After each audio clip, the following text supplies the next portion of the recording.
Frères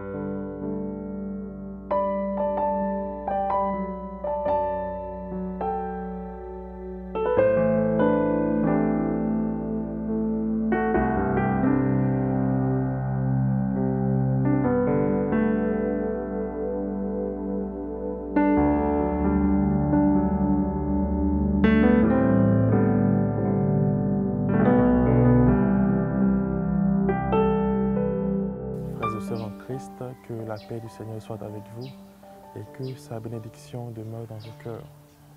Nous continuons notre parcours, notre série d'enseignements qui nous emmenait à redécouvrir certains points de notre foi chrétienne, à appréhender avec plus d'insistance certaines pratiques religieuses et liturgiques chrétiennes. Aujourd'hui, avec vous, je voudrais parler du sacrement de la pénitence et de la réconciliation. Alors pourquoi le choix d'un tel thème?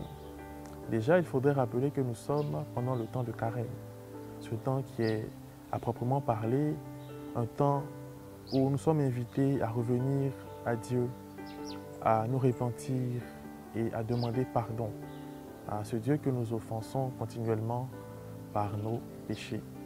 De plus, il est clair que pendant cette période, nous verrons dans les églises beaucoup de plages horaires organisées pour permettre aux chrétiens de bénéficier de cette grâce-là qu'est la confession, surtout à l'approche des solennités pascales.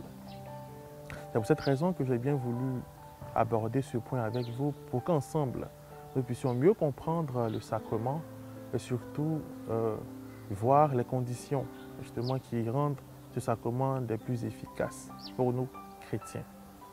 Déjà, il faudrait noter que le mot sacrement, qui déjà existait au préalable, a été utilisé pour la première fois en lien avec les rites religieux au IIIe siècle par Tertullien, un père de l'Église.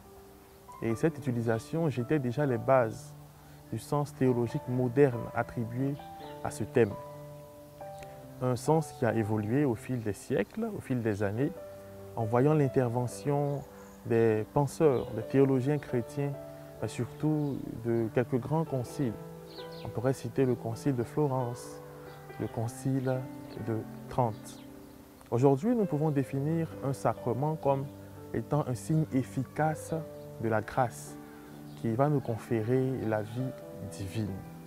Et à ce titre, le sacrement de la pénitence et de la réconciliation nous confère la vie divine en nous pardonnant nos péchés, mais surtout va nous attribuer la grâce de la sanctification. Alors, pourquoi pénitence? Dans la mesure où, par un effort de pénitence, nous venons expier les fautes qui nous ont coûté cette séparation, cet éloignement de Dieu, notre Créateur. Pourquoi réconciliation? Parce que par ce sacrement, nous sommes unis à nouveau à Dieu, celui-là que nous avons offensé et duquel nos péchés nous ont tenus éloignés. Par le sacrement de la confession, nous sommes réconciliés avec Dieu, mais aussi réconciliés avec l'Église, puisque nos péchés viennent ternir la sainteté de cette Église. Par le sacrement de la réconciliation, nous sommes réconciliés à nous-mêmes, puisque nous blessons notre image, cette image qui est image du Créateur, ressemblance du Créateur.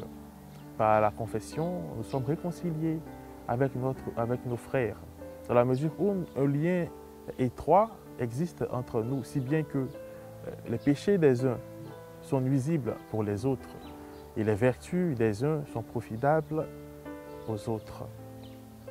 Alors, la confession, pendant les années, n'a pas été aussi accessible qu'elle est pour nous aujourd'hui. Voilà pourquoi il est bien dommage de remarquer que beaucoup de chrétiens difficilement s'approchent de ce sacrement, avec beaucoup d'hésitation, beaucoup d'appréhension. Alors c'est vrai que les raisons varient, sans forcément être légitimes, mais laissez-moi préciser ceci.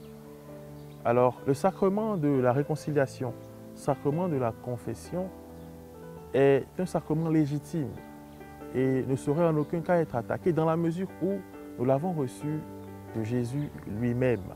Nous le savons, Jésus a guéri des malades mais il a surtout pardonné les péchés. Ce même Jésus a transmis aux apôtres le pouvoir de remettre les fautes. Nous pouvons lire Jean chapitre 20, du verset 19 au verset 23. Et ce pouvoir de remettre les péchés est exercé aujourd'hui par les prêtres, qui l'exercent justement au nom de l'Église. Et toutefois, où nous avons accès à ce sacrement, nous sommes effectivement pardonnés de toutes nos fautes. Nous sommes au même moment où le sacrement est effectué selon le rite voulu par l'Église, nous sommes purifiés de nos péchés. C'est pour cela que nous pouvons parler d'une causalité ex opere operato. Voilà. C'est-à-dire que dès l'instant où nous recevons le sacrement, voilà, par un prêtre dûment conféré, tous nos péchés sont pardonnés. Alors il n'y a donc plus d'hésitation à avoir. Hésitation qui très souvent nous amène à penser que nos péchés sont trop lourds pour le Seigneur. Ou encore que nous allons venir nous confesser et demain pécher à nouveau. Ne l'oublions pas, le Seigneur est venu pas pour les bien portants, mais pour les pécheurs. Et à nous tous, il veut ouvrir ses bras et nous accueillir dans ce sacrement qui nous montre la profondeur de sa miséricorde. Le Seigneur a donné sa vie pour notre salut, nous a pardonné notre péché. Et dans ce sacrement-là, nous revivons le mystère de ce pardon-là, le mystère du Christ, un mystère salvifique, mystère pascal. Alors, beaucoup pourraient se demander, mais comment se confesser? La confession, c'est ce lieu où nous allons à la rencontre de Dieu pour avouer nos péchés, lui dire à quel point nous regrettons de l'avoir offensé et surtout prendre la ferme résolution de ne plus recommencer et alors recevoir de lui l'absolution de nos fautes. Je voudrais donc, suite à ces mots-là, préciser que pour que le sacrement soit dûment réalisé, il y a des attitudes qui incombent nécessairement au pénitent, c'est-à-dire à celui qui vient pour se confesser. Alors la première attitude, c'est la contrition. La contrition, c'est quoi? C'est le vrai regret de ses fautes. Regretter son péché, l'offense à Dieu, et avoir la ferme conviction, sinon prendre la ferme décision de ne plus recommencer. Alors, il n'est pas bien de constater que certaines personnes, sur un coup de tête, se lèvent pour aller se confesser, sans préparation préalable. Une préparation qui pourrait être nourrie par la lecture de la parole de Dieu, qui nous donne avec beaucoup de précision et d'insistance les points sur lesquels nous avons offensé le Seigneur. Donc, prendre le temps de se préparer, nourrir une véritable contrition et maintenant s'approcher du sacrement de la réconciliation. Et donc, le premier élément à ne pas négliger, c'est la contrition. Le second élément, c'est bien entendu, frères et sœurs, l'aveu, puisque au sacrement de la confession, nous venons dire à Dieu les péchés que nous avons commis, lui qui sait tout. Nous comprenons alors qu'il est nécessaire que nous ayons un aveu sincère, un aveu qui n'est pas entaché de mensonges. Dès l'instant où nous mentons sur nos péchés, nous omettons volontairement des péchés, ce sacrement n'est plus valide, disons, ne sera point efficace, puisqu'il n'a pas été réalisé justement avec beaucoup de sincérité. Voilà. Donc, dire tous ces péchés sans rien cacher, c'est ça l'aveu. Et après l'aveu, nous avons la satisfaction. C'est ce qui nous permet, en termes de pénitence, d'expier la faute commise, de rattraper le tort qui a été fait. Voilà. Et nous recevons cette satisfaction du Père qui nous confère le sacrement. Et donc, ces trois éléments ne sont point à négliger. La contrition, l'aveu et la satisfaction. Et suite à ces éléments, dès l'instant où la formule d'absolution est dite, nous sommes totalement libérés, délivrés et débarrassés de nos fautes.